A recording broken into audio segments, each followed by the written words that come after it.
Numbers chapter 22. Then the Israelites travelled to the plains of Moab and camped along the Jordan opposite Jericho.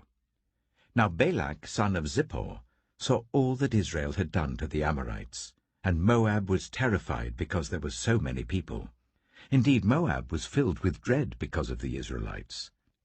The Moabites said to the elders of Midian, "This horde is going to lick up everything around us, as an ox licks up the grass of the field." So Balak, son of Zippor, who was king of Moab at that time, sent messengers to summon Balaam, son of Beor, who was at Pethor, near the river Euphrates, in his native land.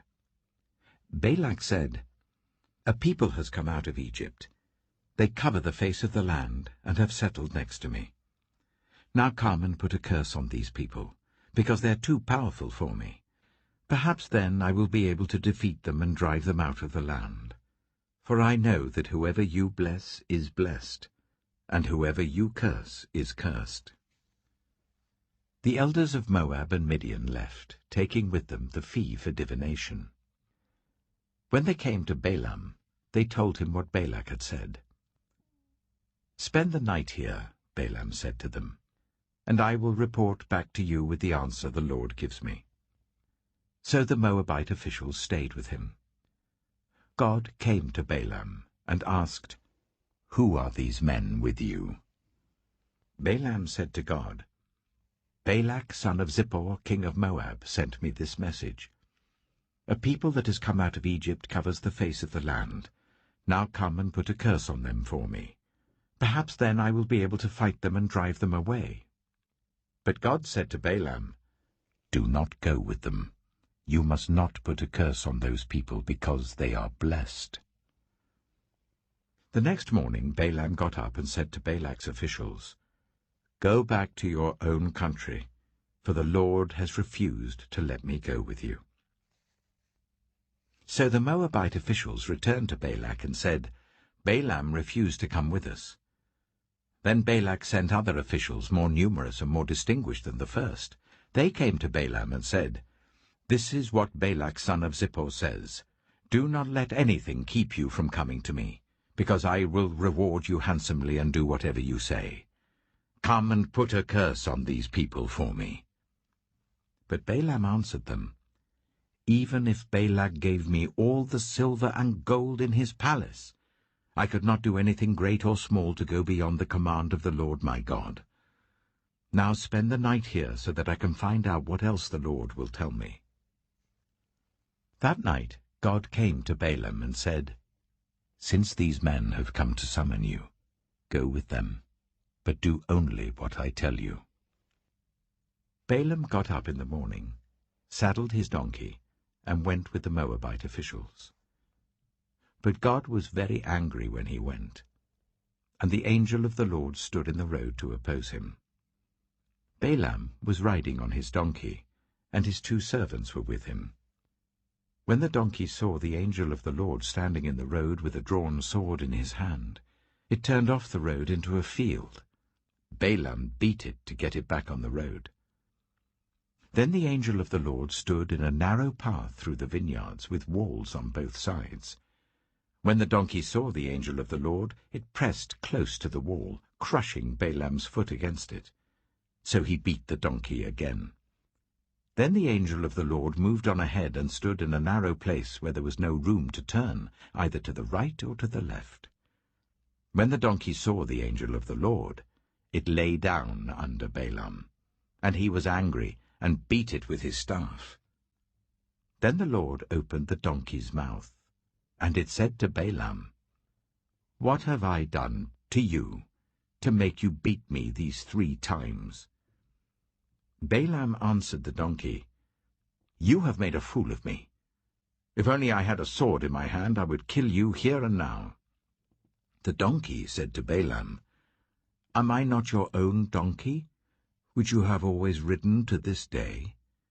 Have I been in the habit of doing this to you?" "No," he said. Then the Lord opened Balaam's eyes, and he saw the angel of the Lord standing in the road with his sword drawn. So he bowed low and fell face down. The angel of the Lord asked him, "Why have you beaten your donkey these 3 times? I have come here to oppose you because your path is a reckless one before me. The donkey saw me and turned away from me these 3 times. If it had not turned away, I would certainly have killed you by now, but I would have spared it." Balaam said to the angel of the Lord, "I have sinned. I did not realize you were standing in the road to oppose me. Now, if you are displeased, I will go back." The angel of the Lord said to Balaam, "Go with the men, but speak only what I tell you." So Balaam went with Balak's officials. When Balak heard that Balaam was coming, he went out to meet him at the Moabite town on the Arnon border, at the edge of his territory. Balak said to Balaam, "Did I not send you an urgent summons? Why didn't you come to me? Am I really not able to reward you?" "Well, I've come to you now," Balaam replied, "but I can't say whatever I please. I must speak only what God puts in my mouth." Then Balaam went with Balak to Kiriath-Huzoth. Balak sacrificed cattle and sheep and gave some to Balaam and the officials who were with him. The next morning Balak took Balaam up to Bamoth Baal, and from there he could see the outskirts of the Israelite camp.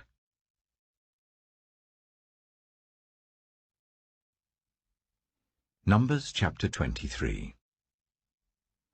Balaam said, "Build me 7 altars here, and prepare 7 bulls and 7 rams for me."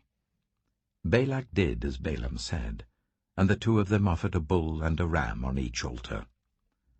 Then Balaam said to Balak, "Stay here beside your offering while I go aside. Perhaps the Lord will come to meet with me. Whatever he reveals to me I will tell you." Then he went off to a barren height.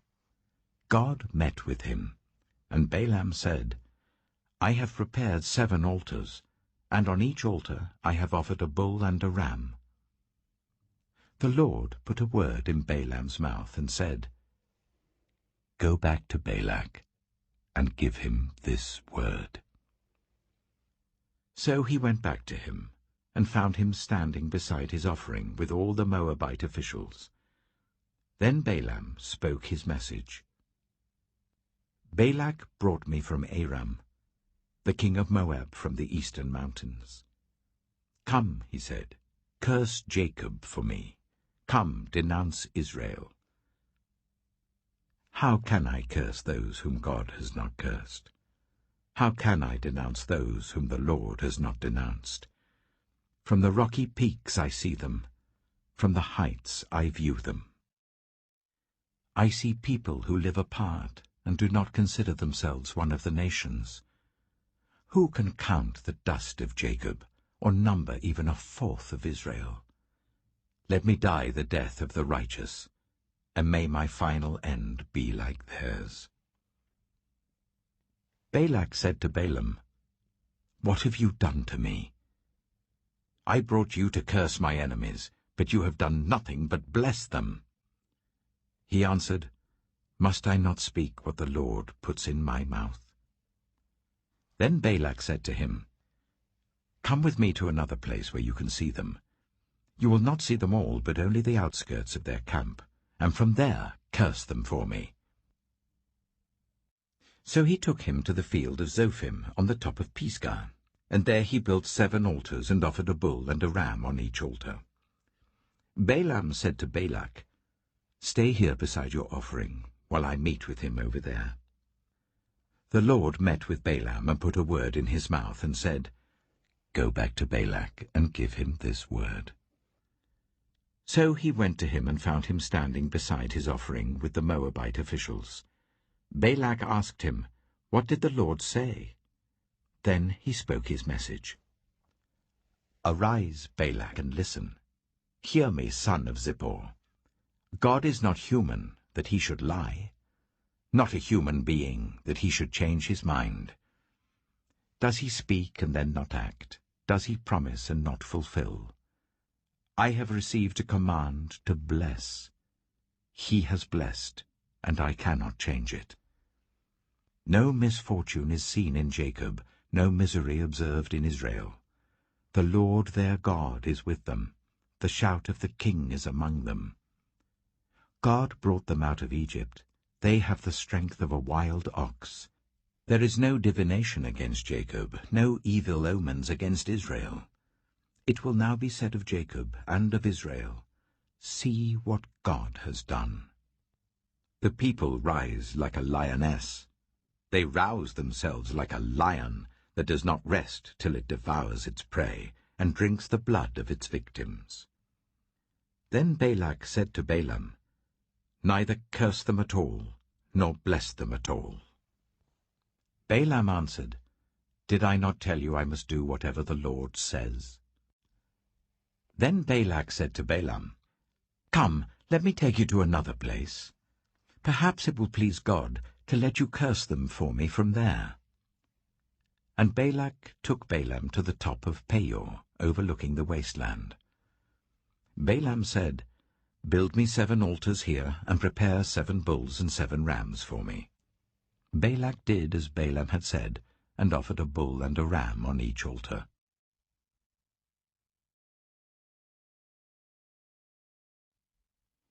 Numbers chapter 24. Now when Balaam saw that it pleased the Lord to bless Israel, he did not resort to divination as at other times, but turned his face toward the wilderness. When Balaam looked out and saw Israel encamped tribe by tribe, the Spirit of God came on him, and he spoke his message. The prophecy of Balaam, son of Beor, the prophecy of one whose eye sees clearly, the prophecy of one who hears the words of God, who sees a vision from the Almighty, who falls prostrate and whose eyes are opened. How beautiful are your tents, Jacob, your dwelling places, Israel.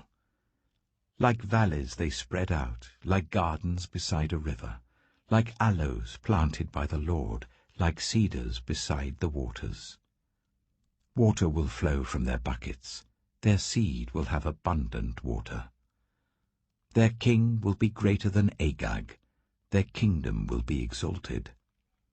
God brought them out of Egypt, they have the strength of a wild ox. They devour hostile nations and break their bones in pieces. With their arrows they pierce them. Like a lion they crouch and lie down, like a lioness. Who dares to rouse them? May those who bless you be blessed, and those who curse you be cursed. Then Balak's anger burned against Balaam. He struck his hands together and said to him, I summoned you to curse my enemies, but you have blessed them these 3 times. Now leave at once and go home. I said I would reward you handsomely, but the Lord has kept you from being rewarded. Balaam answered Balak, did I not tell the messengers you sent me? Even if Balak gave me all the silver and gold in his palace, I could not do anything of my own accord, good or bad, to go beyond the command of the Lord. And I must say only what the Lord says. Now I am going back to my people, but come, let me warn you of what this people will do to your people in days to come. Then he spoke his message. The prophecy of Balaam, son of Beor, the prophecy of one whose eye sees clearly, the prophecy of one who hears the words of God, who has knowledge from the Most High, who sees a vision from the Almighty, who falls prostrate and whose eyes are opened. I see him, but not now. I behold him, but not near. A star will come out of Jacob, a scepter will rise out of Israel. He will crush the foreheads of Moab, the skulls of all the people of Sheth. Edom will be conquered. Seir, his enemy, will be conquered. But Israel will grow strong.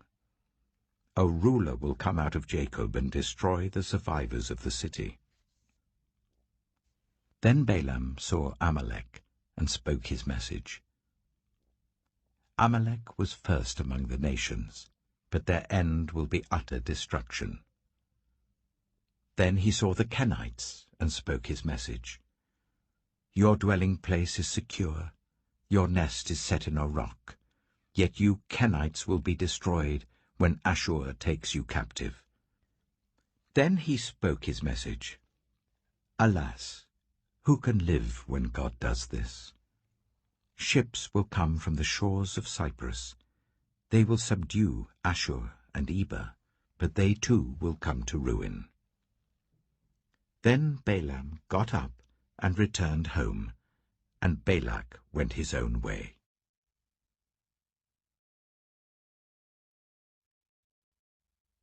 Psalm 50. The Mighty One, God, the Lord, speaks and summons the earth from the rising of the sun to where it sets. From Zion, perfect in beauty, God shines forth. Our God comes and will not be silent. A fire devours before him, and around him a tempest rages. He summons the heavens above and the earth, that he may judge his people. Gather to me this consecrated people, who made a covenant with me by sacrifice.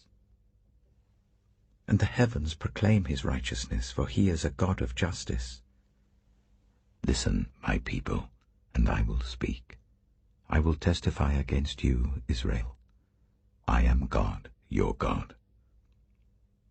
I bring no charges against you concerning your sacrifices, or concerning your burnt offerings which are ever before me. I have no need of a bull from your stall, or of goats from your pens.